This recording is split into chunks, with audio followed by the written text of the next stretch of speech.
أعوذ بالله من الشيطان الرجيم. بسم الله الرحمن الرحيم. قالوا ربنا يعلم إنا إليكم لمرسلون وما علينا إلا البلاغ المبين. قالوا إنا تطيرنا بكم لئن لم تنتهوا لنرجمنكم وليمسنكم منا عذاب أليم. قالوا طائركم معكم أئن ذكرتم بل أنتم قوم مسرفون. صدق الله العلي العظيم. الحمد لله رب العالمين. الصلاة والسلام على أشرف المرسلين وعلى آله وأصحابه أجمعين ومن تبعهم بإحسان إلى يوم الدين. ബഹുമാനരായ സഹോദരിമാരെ, സൂറത്ത് യാസീൻ ചെറിയ ഒരു ഇടവേളയ്ക്ക് ശേഷമാണ് നാം പുനരാരംഭിക്കുന്നത്. ഇന്ന് ഇവിടെ പാരായണം ചെയ്യപ്പെട്ടത് 16 മുതൽ 19 വരെയുള്ള ആയത്തുകളാണ്. ഇതിന് തൊട്ട് മുമ്പ് ആയത്തുകളിൽ നമ്മൾ സൂചിപ്പിച്ചത് ഒരു പട്ടണത്തിൻ്റെ ഉദാഹരണം. ആ പട്ടണത്തിലേക്ക് അല്ലാഹു സുബ്ഹാനഹു വ തആല 2 പ്രവാചകന്മാരെ അയച്ചു. ആ പ്രവാചകന്മാരിൽ 2 പേരെയും അവർ നിഷേധിച്ചു. ആ ജനത നിഷേധിച്ചു കഴിഞ്ഞപ്പോൾ മൂന്നാമതൊരാളെ കൊണ്ട് അവരെ ശക്തിപ്പെടുത്തി. ആ 3 പ്രവാചകന്മാരും അള്ളാഹുവിലേക്ക് അവരെ ക്ഷണിച്ചപ്പോൾ ആ മനുഷ്യർ പറഞ്ഞ മറുപടി, അവിടുത്തെ ജനങ്ങൾ പറഞ്ഞ മറുപടി, നിങ്ങൾ നുണയാണ് പറയുന്നത്, പരമകാരുണികൻ എന്ന് നിങ്ങൾ വിളിക്കുന്ന ആ അള്ളാഹു ഒന്നും തന്നെ അവതരിപ്പിച്ചിട്ടില്ല എന്ന് പറഞ്ഞുകൊണ്ട് വളരെ വ്യക്തമായും ശക്തമായും ആ പ്രവാചകന്മാരെ അവർ നിഷേധിക്കുകയാണ് ചെയ്തത്. ആ നിഷേധത്തിൻ്റെ അടിസ്ഥാനം അവരെ സംബന്ധിച്ചിടത്തോളം അള്ളാഹുവിൻ്റെ ദൃഷ്ടാന്തങ്ങളിൽ വിശ്വാസം ഇല്ലാത്തത് മാത്രമല്ല, മറിച്ച് ആ പ്രവാചകന്മാരുടെ സന്ദേശത്തെ അവരെ സംബന്ധിച്ചിടത്തോളം ജീവിതത്തിൻ്റെ ഒഴുക്കിനെ ബാധിക്കുന്ന ഒരു സംഗതിയായിട്ടാണ് അവർ കണ്ടത് എന്നുള്ളതാണ്. അവരുടെ അതുവരെയുള്ള ജീവിതത്തെ ബാധിക്കുന്ന ഒരു സംഗതി. ഇവിടെ ആ പ്രവാചകന്മാരെ അവർ വ്യക്തമായ അവർ കളവ് പറയുന്നവരാണ്, നിങ്ങൾ നുണയാണ് പറയുന്നത് എന്ന് പറഞ്ഞപ്പോൾ അതിനവർ കൊടുത്ത മറുപടി മുതലാണ് ഈ ഭാഗത്ത്, ഈ ആയത്തുകളിൽ, നാം നേരത്തെ ഓതി വെച്ച ആയത്തുകളിൽ അവരുടെ മറുപടിയാണ് അള്ളാഹു ആദ്യം പറയുന്നത്. ഖാലു, അവർ പറഞ്ഞു, ഈ പ്രവാചകന്മാർ പറഞ്ഞു, റബ്ബുന യഅലമു, ഞങ്ങളുടെ നാഥന് അറിയാം, ഉറപ്പായിട്ടും അറിയാം, ഇന്നാ ഇലൈക്കും ലമുർസലൂൻ, തീർച്ചയായും ഞങ്ങൾ നിങ്ങളിലേക്ക് അയക്കപ്പെട്ടവർ തന്നെയാണ്. അപ്പോൾ നേരത്തെ അവർ പറഞ്ഞതിനുള്ള മറുപടി ആയിട്ടാണ് പറയുന്നത്. അതായത് അവർ പറഞ്ഞത്, നിങ്ങൾ ഖാലുമാ അൻതും ഇല്ല ബഷറും മിസ്ലുന, നിങ്ങൾ ഞങ്ങളെപ്പോലെയുള്ള സാധാരണ മനുഷ്യന്മാർ മാത്രമാണ്. ഒമാ അൻസല റഹ്മാനു മിൻ ഷൈ ഇൻ അൻതും ഇല്ല തക്ദിബുൻ, പരമകാരുണികൻ ഒന്നും ഇറക്കിയിട്ടില്ല, നിങ്ങൾ നുണയാണ് പറയുന്നത് എന്നതിൻ്റെ മറുപടി ഇവർ പറയുകയാണ്. ഞങ്ങളുടെ നാഥനറിയാം, നിങ്ങൾ നിഷേധിച്ചാലും ഞങ്ങളുടെ നാഥനറിയാം, ഞങ്ങൾ നിങ്ങളിലേക്ക് വ്യക്തമായ സന്ദേശവുമായി അയക്കപ്പെട്ടവർ തന്നെയാണ്. അപ്പോൾ ഇവിടെ ഈ മുർസലൂൻ എന്ന പദം വീണ്ടും വീണ്ടും ആവർത്തിച്ച് വരുമ്പോൾ നമുക്ക് സ്വാഭാവികമായിട്ടും അതിൽ നിന്ന് ഉൾക്കൊള്ളാൻ പറ്റുന്ന ഒരു സംഗതി, അള്ളാഹുവിൻ്റെ റസൂൽ സല്ലല്ലാഹു അലൈഹി വസല്ലമയെ അഭിസംബോധന ചെയ്തുകൊണ്ടാണല്ലോ പരിശുദ്ധ ഖുർആൻ മൊത്തം അവതരിക്കുന്നത്. ഈ സൂറത്തിൻ്റെ തുടക്കത്തിൽ അള്ളാഹു അത് ആവർത്തിച്ച് പറയുകയും ചെയ്തിരുന്നു, ഇന്നക ലമിനൽ മുർസലീൻ, താങ്കൾ അയക്കപ്പെട്ട ദൂതന്മാരിൽപ്പെട്ട ആൾ തന്നെയാണ് താങ്കളും. അപ്പോൾ ഈ ഒരു പ്രവാചകന്മാരുടെ ഒരു പരമ്പരയുടെ ഭാഗമാണ് താങ്കൾ. അതുകൊണ്ട് തന്നെ താങ്കളെ സംബന്ധിച്ചിടത്തോളം ഇതൊരു പുത്തരിയായ സംഗതിയല്ല. ചരിത്രത്തിൽ ഇതുവരെ കടന്നുപോയിട്ടുള്ള എല്ലാ പ്രവാചകന്മാരും അനുഭവിക്കുകയും അവർ കടന്നു പോവുകയും ചെയ്ത ജീവിത യാഥാർത്ഥ്യങ്ങളാണ് ഇതൊക്കെ എന്ന് സ്ഥാപിക്കുക എന്നതാണ് ഇത്തരം ഉദാഹരണങ്ങൾ കൊണ്ടൊക്കെ, അല്ലെങ്കിൽ പഴയ ചരിത്രം പറയുന്നതുകൊണ്ട് അള്ളാഹു ഉദ്ദേശിക്കുന്നത്. അപ്പോൾ ഈ പ്രവാചകന്മാരും കൊടുക്കുന്ന മറുപടി അത് തന്നെയാണ്. നിങ്ങൾ നിഷേധിച്ചാലും, നിങ്ങൾ എത്ര തന്നെ ഞങ്ങളെ കുറിച്ച് കള്ളന്മാർ എന്ന് പറഞ്ഞാലും, ഞങ്ങളുടെ നാഥനറിയാം, ഞങ്ങൾ നിങ്ങളിലേക്ക് അയക്കപ്പെട്ട ദൂതന്മാർ തന്നെയാണ്. വമാ അലൈന ഇല്ലൽ ബലാഗുൽ മുബീൻ, ഞങ്ങളുടെ മേൽ ബാധ്യതയുള്ളത് ഇത്ര മാത്രമാണ്, വ്യക്തമായി ഈ സന്ദേശം നിങ്ങൾക്ക് എത്തിച്ചു തരിക എന്നത് മാത്രമാണ് ഞങ്ങൾക്ക് ബാധ്യതയായിട്ടുള്ളത്. ബലാഗ് എന്ന് പറഞ്ഞാൽ ശരിക്ക് എത്തിച്ചു കൊടുക്കുക എന്നതാണ്. എത്തിച്ചു കൊടുക്കുക എന്ന് മാത്രമല്ല, അത് വളരെ ശക്തമായ ഭാഷയിൽ, വ്യക്തമായ ഭാഷയിൽ എത്തിച്ചു കൊടുക്കുക. മുബീൻ. ഈ ബലാഗ് എന്ന് പറയുമ്പോൾ നമ്മൾ സാധാരണ അതിൽ മനസ്സിലാക്കേണ്ടത് പിന്നെ ഒരു സന്ദേശത്തെ അത് അനുവാചകർക്ക് ആ സന്ദേശം ഉൾക്കൊള്ളേണ്ടത് ആരാണോ അവർക്ക് വളരെ വ്യക്തമായി മനസ്സിലാകുന്ന രൂപത്തിൽ എത്തിക്കുന്നതിനാണ് ബലാഗ് എന്ന് പറയുക. ഇപ്പം അറബി ഭാഷയിൽ തന്നെ സാഹിത്യത്തിൻ്റെ ഏറ്റവും ഉന്നതമായ അവസ്ഥയ്ക്ക് പറയുന്ന പേരാണ് ബലാഗ. സാഹിത്യത്തിൻ്റെ ഏറ്റവും ബ്യൂട്ടി, സൗന്ദര്യമുള്ള ഒരു ഭാഷ, അതാണ് ബലാഗ.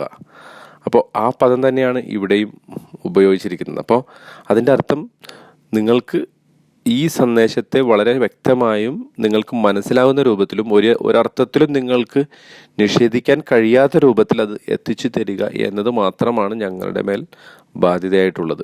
അത് നിങ്ങൾ അംഗീകരിക്കുകയോ ഇല്ലയോ എന്നത് നിങ്ങളുടെ ഇഷ്ടമാണ്. ബലം പ്രയോഗിച്ച് ഇത് നിങ്ങളെ അടിച്ചേൽപ്പിച്ച് നിങ്ങളെ കൊണ്ട് സ്വീകരിപ്പിക്കുക എന്നത് ഞങ്ങളുടെ പണിയല്ല. അപ്പോൾ ദീനുൽ ഇസ്ലാമിൻ്റെ വിഷയത്തിൽ യാതൊരു തരത്തിലുള്ള ഒരു ബലാത്കാരവുമില്ല. ആളുകളെ നിർബന്ധിച്ചിത് വിശ്വസിപ്പിച്ചേ അടങ്ങൂ എന്നത് ഒരർത്ഥത്തിലും ഈ ദീനിൽ പറഞ്ഞിട്ടുള്ള സംഗതിയല്ല. വളരെ വ്യക്തമായി ആളുകൾക്ക് മനസ്സിലാകുന്ന രൂപത്തിൽ ഈ സന്ദേശം എത്തിച്ചു കൊടുക്കുക എന്നത് മാത്രമാണ് പ്രവാചകന്മാരും അതിനുശേഷം സത്യവിശ്വാസികളായിട്ടുള്ള ഉത്തമ മനുഷ്യരും ചെയ്തു പോന്നിട്ടുള്ള ദൗത്യം എന്നതാണ് ഇവിടെ സൂചിപ്പിക്കുന്നത്. കാലു, അപ്പോൾ ആ ജനത പറഞ്ഞു, ഇന്നാ തയ്യർനാബിക്കും, ഞങ്ങൾ നിങ്ങളിൽ ഒരു ദുശകുനം കാണുന്നു. ലഇല്ലം തൻതഹു, നിങ്ങൾ വിരമിച്ചിട്ടില്ലെങ്കിൽ, ലനർജുമന്നക്കും, ഞങ്ങൾ നിങ്ങളെ കല്ലെറിയുക തന്നെ ചെയ്യും. വലയമസ്സന്നക്കും മിന്ന അദാബുൻ അലീം, ഞങ്ങളുടെ പക്ഷത്തുനിന്ന് നിങ്ങൾക്ക് അതികഠിനമായ വേദനാജനകമായ ശിക്ഷ അനുഭവിക്കേണ്ടി വരികയും ചെയ്യും.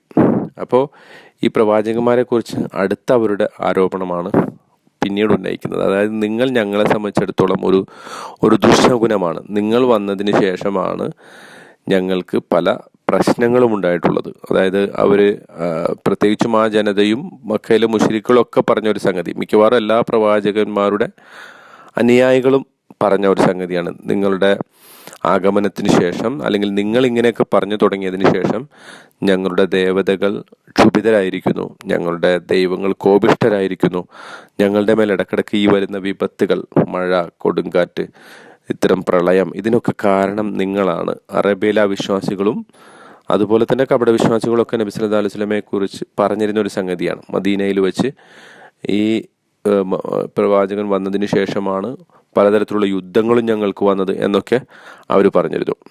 അതിനെക്കുറിച്ച് അള്ളാഹു സൂറത്തുൻ നിസായിൽ പറയുന്നുണ്ട്, വൈൻ തുസിബ്ഹും ഹസനത്തുൻ യഖൂലു ഹാദിഹി മിൻ ഇൻദില്ലാഹ്, വല്ല നന്മയും ബാധിച്ചാൽ അവർ പറയും അത് അള്ളാഹുവിൻ്റെ പക്കൽ നിന്നുള്ളതാണ്. പക്ഷേ ഏതെങ്കിലും തിന്മയാണ് ബാധിക്കുന്നതെങ്കിലോ അവർ പറയും അത് ഫമിൻ ഇന്ദിക്, അത് താങ്കളുടെ കാരണം കൊണ്ടാണ് എന്നവർ പറയാറുണ്ടായിരുന്നു. പ്രവാചകന്മാരെ കുറിച്ച് എല്ലാ കാലഘട്ടത്തിലും ജനതകൾ പറഞ്ഞ ഒരു സംഗതിയാണിത്. സമൂദ് ജനത അവരുടെ പ്രവാചകനോട് പറഞ്ഞത്, തയ്യർനാബിക്ക ഒബിമം മാക്ക, ഞങ്ങൾ നിന്നെയും നിന്റെ കൂടെ ഉള്ളവരെയും ദുശകുനമായി കാണുന്നു. അതുപോലെ തന്നെ ഫിർഔന്റെ കൂട്ടരും മൂസാ നബി അലൈഹി സ്വലാമയോട് പറഞ്ഞ അത് തന്നെയാണ്, ഫൈദാ ജാഅത്തുഹുമുൽ ഹസനത്തു ഖാലു ലനാ ഹാദിഹി വഇൻ തുസിബ്ഹും സയ്യിഅത്തുൻ യതയ്യറു ബിമൂസ വമൻ മഅഹു, അവർക്ക് വല്ല ഗുണമുണ്ടായാൽ ഇത് ഞങ്ങളുടെ ഭാഗ്യമാണ് എന്നവർ പറയും. പക്ഷെ വല്ല തിന്മയും ബാധിക്കുകയാണെങ്കിൽ ഇത് മൂസയും അദ്ദേഹത്തോടൊപ്പമുള്ളവരുടെയും ദുശകുനമാണ് എന്നവർ ബാധിക്കും. ഇതിപ്പോൾ ഇന്നത്തെ സത്യവിശ്വാസികളുടെ കൂട്ടത്തിലും വരുന്നുണ്ട്. ഈ മുസ്ലിങ്ങൾ ഉള്ളത് കൊണ്ടാണ് ഇങ്ങനെയൊക്കെ എന്ന് പറയുന്ന പല വർത്തമാനങ്ങളും നമ്മൾ കേൾക്കുന്നുണ്ട്. നിങ്ങളാണ് എല്ലായിടത്തും കുഴപ്പക്കാർ, നിങ്ങളുള്ളിടത്തൊക്കെയാണല്ലോ പ്രശ്നങ്ങൾ എന്നൊക്കെ പറയുന്ന വർത്തമാനങ്ങൾ നമുക്ക് സാധാരണഗതിയിൽ കേൾക്കുന്ന ഒരു സംഗതിയാണ്. അപ്പോൾ നമ്മുടെ ഈ വിശ്വാസം അള്ളാഹു സുബ്ഹാനഹു വ തആല അത് വളരെ സമഗ്രമായി, വളരെ ജീവിതത്തിന് അനുഗുണമായി നൽകിയിരിക്കുന്ന ഈ വിശ്വാസത്തെ അത് പ്രാക്ടീസ് ചെയ്യുമ്പോൾ അല്ലെങ്കിൽ അത് പ്രബോധനം ചെയ്യുമ്പോൾ സ്വാഭാവികമായും ഇത്തരം എതിർപ്പുകൾ, ആ സമൂഹത്തിൽ ഒറ്റപ്പെടുത്തലുകൾ, അതുപോലെ തന്നെ ഒറ്റപ്പെടുത്തി കല്ലെറിയുക, അതോടൊപ്പം അതിന് വളരെ വേദനാജനകമായ ശിക്ഷ അനുഭവിപ്പിക്കും എന്നൊക്കെ പറയുന്നത് സ്വാഭാവികമായൊരു സംഗതിയാണ് എന്നതാണ് ഈ പ്രവാചകന്മാരുടെയൊക്കെ ചരിത്രം പറഞ്ഞു തരുമ്പോൾ അതിൽ നിന്ന് നമുക്ക് മനസ്സിലാക്കാൻ സാധിക്കുന്നത്. ഖാലു, അപ്പോൾ അവരതിന് മറുപടി കൊടുത്തു, ത്വാഇറുക്കും മാക്കും, നിങ്ങളുടെ ഈ ദുശകുനം അത് നിങ്ങളുടെ അടുത്ത് തന്നെ ഇരിക്കട്ടെ. എന്തുക്കിർത്തും, നിങ്ങൾ ഉത്ബോധനം ചെയ്യപ്പെട്ടതിൻ്റെ പേരിലാണോ നിങ്ങൾ ഇങ്ങനെയൊക്കെ പറയുന്നത് അല്ലെങ്കിൽ ഇങ്ങനെയൊക്കെ ചെയ്യുന്നത്? ബല്ലന്തും ഖൗമുൻ മുസ്രിഫൂൻ, പക്ഷേ നിങ്ങൾ അതിരുവിട്ട ഒരു ജനതയാണ് എന്നതാണ് വാസ്തവം. അപ്പോൾ ഇവിടെ ഈ പ്രവാചകന്മാർ കൊടുക്കുന്ന മറുപടി, ഇത് ഒരാളും വേറൊരു കൂട്ടർക്ക് ദുശകുനമാകുന്നില്ല. ഓരോരുത്തരുടെയും ഭാഗധേയം സ്വന്തം പിരടിയിലാണ് ബന്ധിതപ്പെട്ടിരിക്കുന്നത്. സൂറത്തുൽ ഇസ്രായിൽ അള്ളാഹു പറയുന്നുണ്ട്, വകുല്ല ഇൻസാനിൻ അൽജംനാഹു ത്വാഇറഹു ഫി ഉനഖിഹി, ഓരോ മനുഷ്യൻ്റെയും ഭാഗധേയം അവൻ്റെ പിരടിയിൽ തന്നെ നാം ബന്ധിച്ചിരിക്കുന്നു. ഇത് അള്ളാഹുവിൻ്റെ വർത്തമാനമാണ്. അപ്പോൾ നിങ്ങളിങ്ങനെ ഓരോരുത്തരെക്കുറിച്ച് ദുശകുനം, ഇന്ന ആളുകൾ നമുക്ക് ദുശകുനം എന്ന് പറയുന്നതിൽ കാര്യമില്ല.